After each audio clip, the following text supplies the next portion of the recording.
In May, consumer sentiment tumbled to an all-time low as worry about higher prices was driven by the Iran war and higher oil prices. And when you think about consumer sentiment being an all-time low, remember this economic reading has been in place since 1952. That means consumers feel worse right now than they did in 2022 when inflation was at 9.5%. It means that consumers feel worse now than they did in the middle of COVID back in 2020. It means consumers feel worse now than they did during the great financial crisis in 2009 when stocks fell by 55% over 18 months.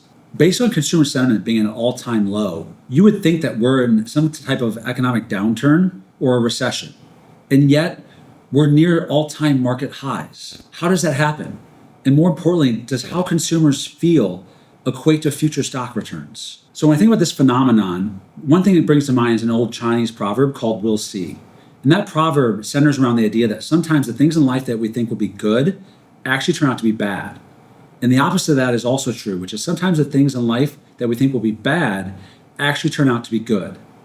And when you look at the data behind consumer sentiment and returns, the data actually backs this up. When looking at market returns in the next 12 months, the average return after consumer sentiment peaks is only 5%, or half of the long-term historical market return.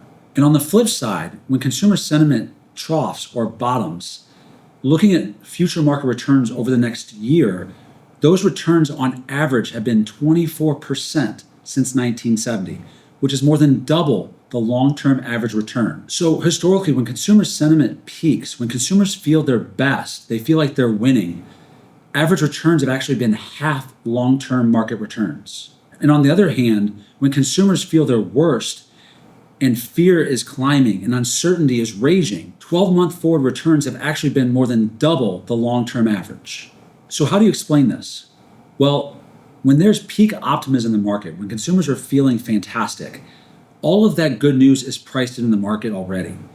And at the same time, a little bit of bad news feels like a lot of bad news when all you're used to is good news. On the flip side, when consumer sentiment is low and consumers don't feel great, uncertainty and fear are raging, and it feels like the bad news will never end. The bar for expectations for good news drops considerably.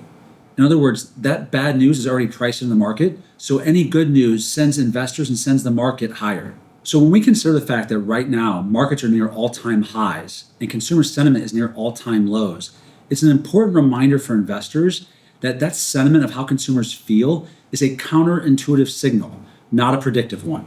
In closing, waiting for things to feel better as an investor has historically been a very expensive price to pay because oftentimes the stock market recovers long before consumer confidence does.